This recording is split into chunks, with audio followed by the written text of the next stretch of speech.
Alright everybody, welcome back for our Day 2 impressions from E3 2009. Got Anna, Manny, Michael, Chris here for you again. We're going to start with Anna's impressions of the day. She got to see about 8,000 games at Natsume today.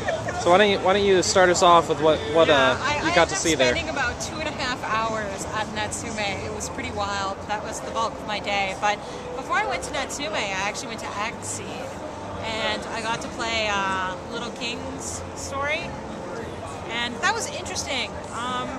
If you're sad pants because there was no Pikmin announcement out of Nintendo, get Little King, because it's pretty much the same game with a lot more RPG elements. So I was actually surprised at the individuality of the various creatures that you had with you. They all had names, they all would level up if you retain them and don't, treat them like they're disposable. They actually get very powerful. There was a lot of job classes to pick from. So nice variety there. And then one title I'm still sort of ambivalent about. There's a new Valhalla Knights game coming out. It's the Eldar Saga. Is this one good? Well, this one's for the Wii as opposed to the PSP. And it's really funny because we have pretty much universally panned the Valhalla Knights series. I think the highest grade we gave one was like a 2 out of 5. But, I mean, they're actually selling really, really good. And their Metacritic's not that bad. I mean, it's not stellar, but it's not in the toilet either. This one is really, really different. Sorry, Glenn. It's one person instead of 6 for one. It's a dynamic world where you just run around action. It's not, random encounter anymore. So apparently it's based heavily on exploration. You couldn't do that in the first one because it was just one town.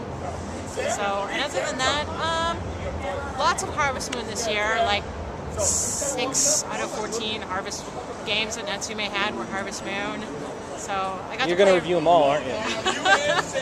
No, because only 2 of them were really RPGs. Okay. There was a WiiWare title that was cute. It was a bunch of micro games, and I actually played. It was called like Squishy Tank or something. It was like a really fast-paced puzzle game. And then I played the 2 Harvest Moons. My reviews or my impressions of those are actually already up, so people can go read those. All right. Did you see anything else big or surprising today? Adventures to Go really blew my mind, but Michael wants to talk about that, so we'll let him. All right. And we got Manny here who's still wearing his name tag. You can see that. Check that out. All right. He's so happy. Now you can't forget his last name. Yeah. What'd you hit up today? I went with her to Exceed. Valhalla Knights. I'm not that impressed. It basically looks like Phantasy Star Portable. So that's not a good pedigree. If you like Phantasy Star Portable, but with bunnies that run away from you, you'll love Valhalla Knights. I hit up the Front Mission booth. A Front Mission demo with Mike here. It was interesting. If you're a hardcore Front Mission fan, they're trying very, very hard to give you what you want, to make it feel familiar, bring you back to places you've been before, really tied into the timeline. So even if you're not really big into third-person shooters, but you still like the Front Mission series, I think it might be worth a try. It might be worth a shot. I tried Trion's new MMORPG, their first MMORPG, called Heroes of Talara. Here's a Talara. The reason why I don't remember that is because they were pushing their Trion brand and the Trion platform really heavily, so that's what stuck out in my head. And it's imagine WoW, but a little bit, as they told me, more dynamic, more fluid, more options. See, the thing is, they're trying to, because most of what they do is server side, they can do a lot more random encounters, change up the way events happen. You have several different classes, lots of subclasses that you can switch on the fly. It looks pretty, and it has a big sense of scale, as they told me, but I really get a chance to see that. And I think I saw Kingdom Hearts. Yes, that's your break. Kingdom Hearts. I saw Kingdom Hearts. I'm not a big Kingdom Hearts fan, but I actually like the game. I like the gameplay. Well, gameplay? Like doing gameplay, what? The combos, the world. I liked moving the camera using the touchscreen. Graphics are actually really nice for a DS game. It looks better than Crystal Chronicles if you thought Crystal Chronicles was nice. So I was actually really impressed. All right, what do we got, Michael? Let's see. The first thing to mention, it was the Legend of Zelda Train Engineer. Okay, first of all, so notice Michael's sunglasses. It's cloudy out right now. Make it sunny. It was a sun shower as I was walking back. Okay, sun So, shower. Okay. Yes. Are you happy for my I'm glasses? happy for your glasses. Good. What is the name of the Zelda game? Phantom Train? Spirit Tracks. Spirit Tracks. See, I can't. Train. They have You the. were playing too much Final Fantasy VI. Yeah, whatever. Anyway, the demo was pretty short. They give you 3 options. You get to fight a boss, do a dungeon, or play with the train. I picked the dungeon. You have to play with the Phantom Guardian and drag him around and make him your companion.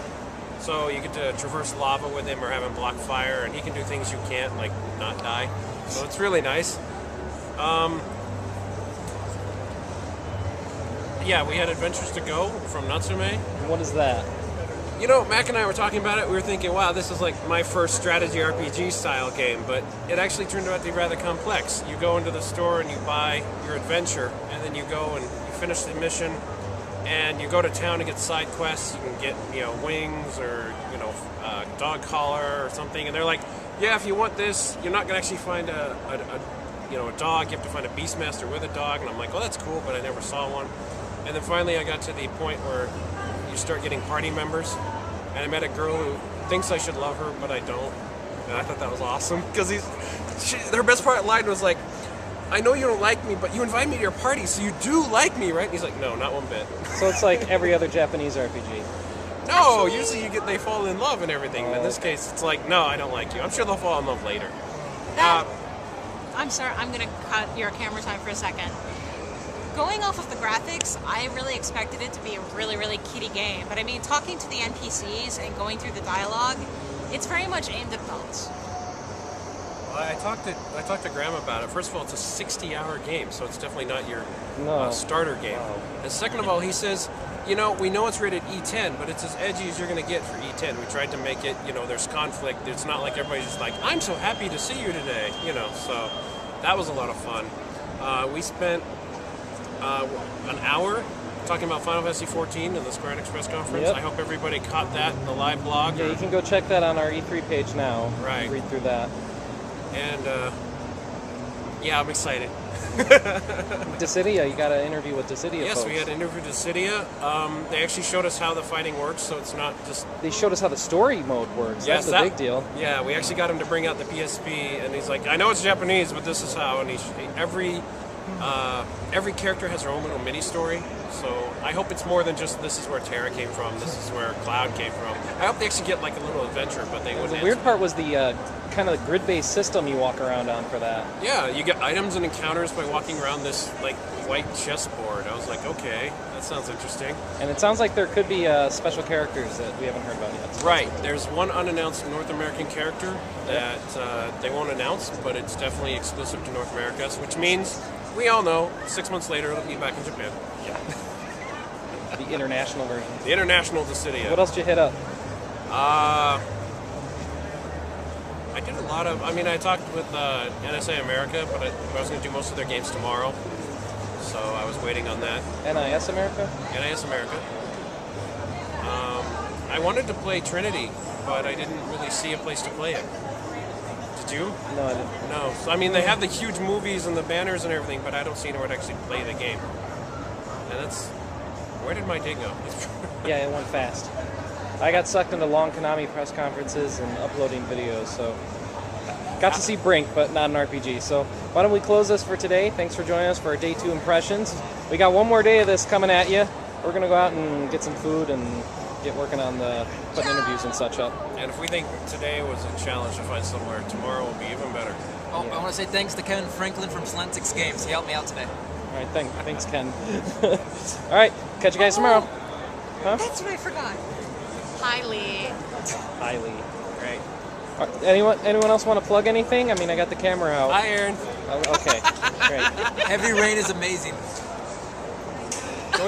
This is RPGamer signing out. Bye, everybody.